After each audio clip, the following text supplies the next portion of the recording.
Tower. We will begin with the digital editing system used to produce this program. It contains all the features we need to examine the raw footage in detail, such as video window, time code counter, audio waveform, and sound level meters. The bridges have pretty much been blocked off. Everyone is being diverted. There is just no way into the city except for emergency vehicles. I did pass through a couple of parks and on some of the streets, and before, when I reported about an hour ago, there were people at their gas pumps who turned to look at the smoke that was coming from the city. Folks stepping out of bodegas and stores to look.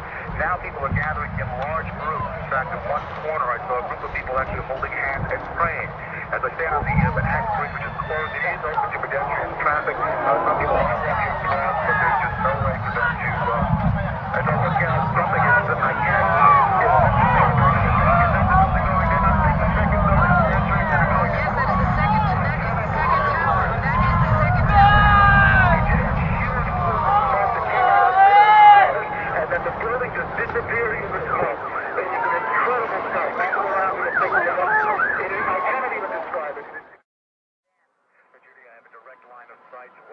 Next, we will rearrange the key elements so that it will be easier to see that indeed a massive explosion occurs before any changes in the North Tower, World Trade Center 1 are visible. There is just no way into the city except for emergency vehicles.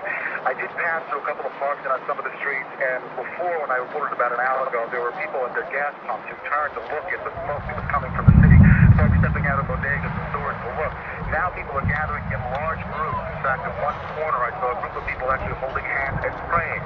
As I stand on the Manhattan Bridge, which is closed, it is open to pedestrian traffic. Some people are walking across, but there's just no way for them to. I don't look out. Something is that I can't.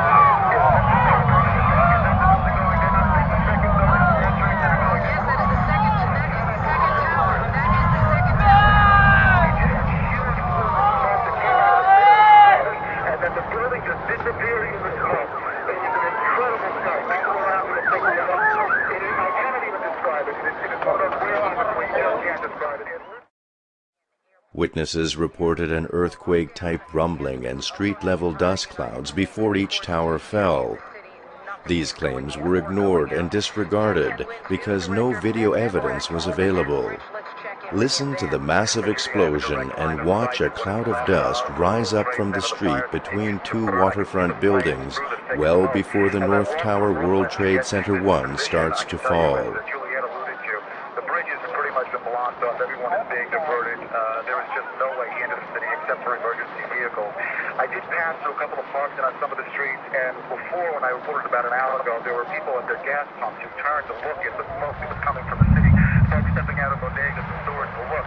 Now people are gathering in large groups. In fact, in one corner, I saw a group of people actually holding hands and praying. As I stand on the Manhattan Bridge, which is closed, it is open to pedestrian traffic. Some people are walking across, but there's just no way for them to.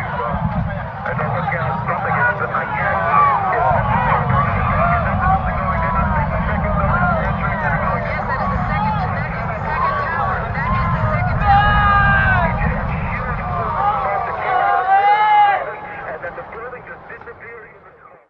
You know, I don't go for the official story because it's got so many holes. And I can't really go too much for those radical stories because they're so shocking it drives me nuts. So, but I know there's grains of truth in everything there. And it just would take somebody to get somebody who's knowledgeable, take the materials and actually do it. But would the Americans listen? Would the world even listen?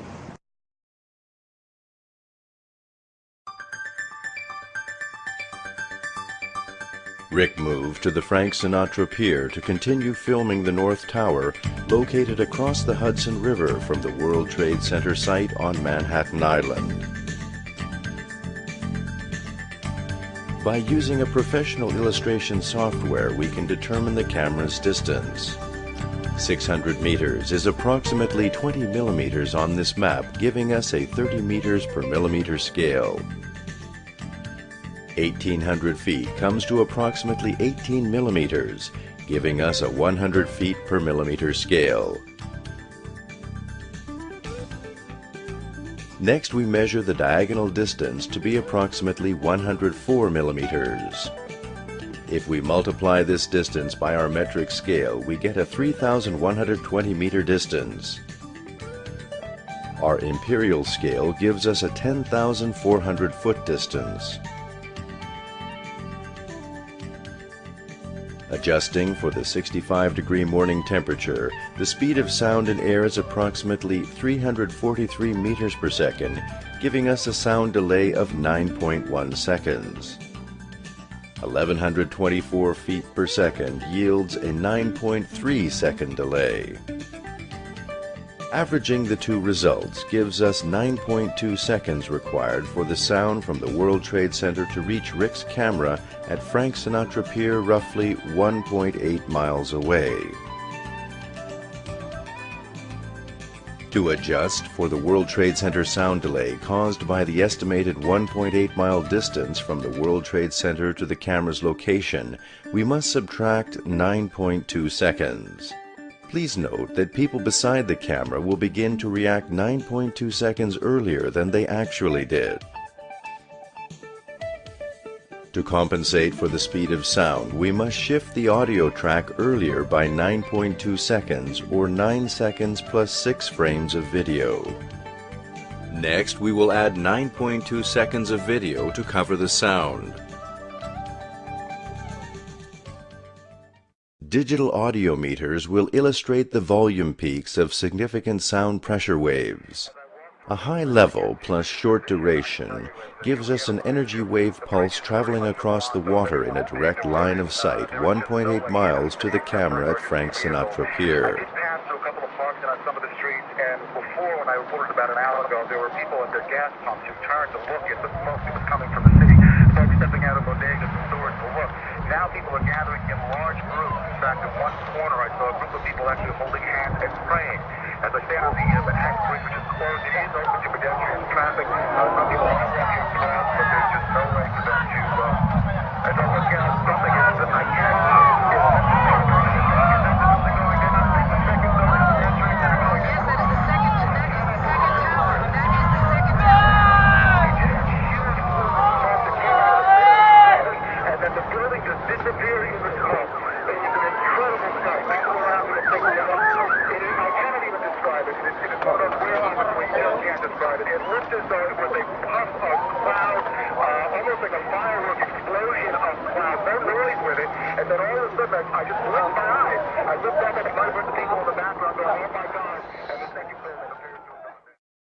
This time, we will record when the sound meters peaked to determine the timing of the strongest sound pressure waves. The original digital sound recording contains very significant peak events of short duration, typical of drum beats and high-speed, high-power explosives. The first massive sound peak at -17 seconds is followed by clouds of smoke and dust rising from the base of the tower. An internal and cascade series of sharp peaks are also evident before and during the tower's fall. I did pass through a couple of parks and on some of the streets, and before, when I reported about an hour ago, there were people at their gas pumps who turned to look at the smoke that was coming from the city.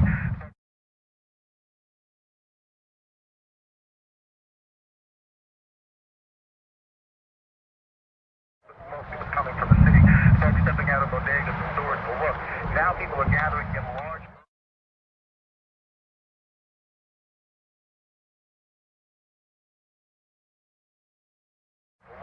Now people are gathering in large groups. In fact, in one corner I saw a group of people actually holding hands and praying.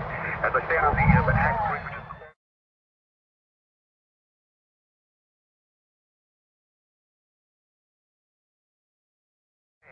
as I stand on the access bridge, which is closed, it is open to pedestrian traffic. Some people are walking around.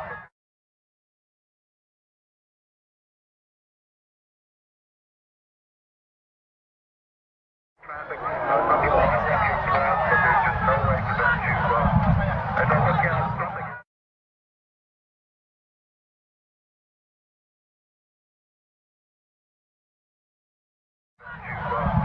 As I look out, something is that I can't see.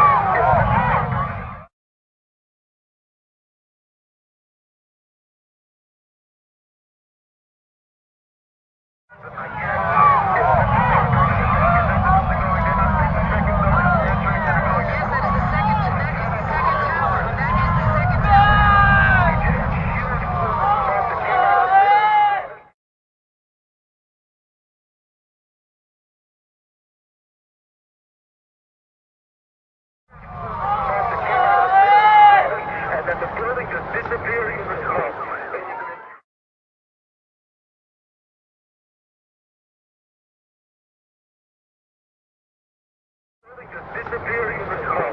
It is an incredible sight. People around me are picking it up. I cannot even describe it. It is an incredible sight. People around me are picking it up. I cannot even describe it. Next, we will rearrange the key elements so that it will be easier to see that indeed a massive explosion occurs.